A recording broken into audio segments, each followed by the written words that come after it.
Presiden Prabowo Subianto membeberkan swasembada pangan dan swasembada energi akan menjadi misi asta cita-citanya di masa depan para pemimpin negara G20 di Brasil. Prabowo pun mengaku optimistis untuk bisa mencapai target swasembada pangan dalam 3 tahun dan energi dalam 4 tahun. Di hadapan para pemimpin negara G20, Prabowo menyampaikan komitmennya untuk melawan kemiskinan dan kelaparan.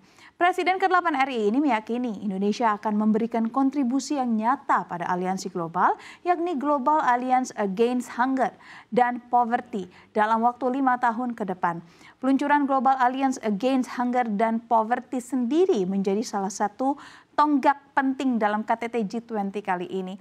Aksi ini menegaskan komitmen para pemimpin G20 untuk membangun dunia yang lebih adil dan sejahtera. Kehadiran Prabowo di forum ini pun turut mencerminkan peran aktif Indonesia dalam menjawab tantangan global dan memperjuangkan masa depan yang lebih inklusif. To overcome food shortage in 3 years, we will be self-sufficient in 4 years, and in 5 years we are confident we can contribute to the Global Alliance Against Poverty and Hunger.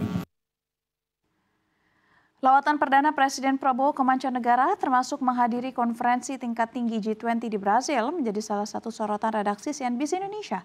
Selain ketahanan energi dan pangan, Prabowo juga menegaskan pentingnya kolaborasi global untuk mengatasi tantangan kemiskinan, kelaparan, dan perubahan iklim, serta tujuan pembangunan berkelanjutan atau SDGs dan transisi energi hijau. Usai mengikuti KTT G20, Presiden Prabowo langsung bertolak ke London, Inggris. Sepulang dari London, Prabowo akan mampir ke Dubai untuk melakukan kunjungan kenegaraan sebelum kembali ke tanah air.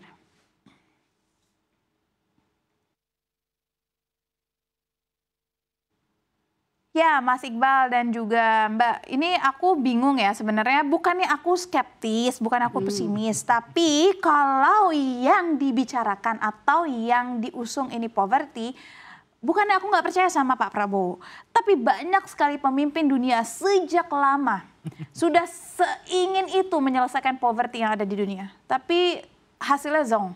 Apakah kali ini masih bisa berhasil? Nggak tahu kenapa ya, kalau ngomongin poverty itu kayaknya kayak omong kosong. Sesuai dengan apa yang juga suka diomongin sama Pak Prabowo tuh kayaknya omon-omon. Apakah Pak Prabowo juga sebenarnya serupa dengan apa yang disampaikan, omon-omon untuk ngomongin poverty ini? Ya, ini karena Brazil yang menginisiasi ya.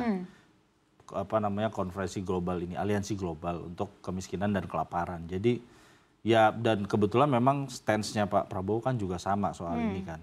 Ingin memberantas kemiskinan, kemudian juga pengangguran, pertumbuhan ekonomi yang tinggi, 8%, inklusif. Jadi ya ini memang kesempatan di forum global, apalagi G20 ya, 20 negara utama ini untuk ya membagi gitu apa yang jadi asta cita beliau. Ya kalau semacam tekad ya pastilah ada tekad untuk memberantas kemiskinan, memberantas kelaparan. Tapi ya kita berharap sebenarnya usaha ini kan nggak bisa Indonesia sendiri ya, makanya beliau sebenarnya secara tidak langsung kan mungkin meminta ya bantuin kita juga untuk mengatasi ini. Gitu. Nah ini nggak bisa tekad satu negara, benar ya, nggak bisa tekad satu negara, ini harus melibatkan banyak negara. Ini udah pernah dilakuin oleh banyak negara sebelumnya, tapi menurutku sendiri pribadi hasilnya masih belum terbukti, masih banyak negara yang angka kemiskinannya sangat-sangat tinggi gitu.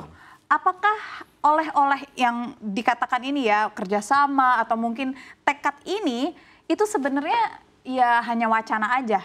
Sebenarnya sih kalau kita lihat kan ini kan ada 20 negara. 20 negara ini mewakili 80% PDB dunia. Jadi kalau misalnya nggak pengaruh sama sekali sih kayaknya nggak juga sih ya. Pasti ada pengaruhnya. Cuma memang apakah progresnya cepat atau lambat? Nah itu yang harus dilihat. Karena kan selain poverty juga yang dibahas adalah transisi energi. Nah kalau kita lihat sekarang, kalau dulu mungkin transisi energi sebelum peperangan terjadi di Rusia Ukraina, sebelum peperangan terjadi di Arab, itu kan memang lagi genjot-genjotnya tuh lagi orang pada heboh ngomongin perubahan iklim dan segala macam. Cuma kan ketika ada perang dan lain-lain buyar tuh semua. Nah sekarang di sini nih yang jadi masalah juga adalah ketika ngomongin transisi energi, tapi presiden dari negara yang paling mendominasi PDB dunia, which is Amerika Serikat, itu ganti dan tidak alias maksud saya kontra terhadap kebijakan transisi energi. Jadi memang agak lucu. Tapi kita lihat aja nanti gimana. Karena kan ya bisa aja semakin cepat, tapi bisa juga semakin lambat kan betul, ya. Betul. Aplikasi dari kebijakan yang dihasilkan di sana.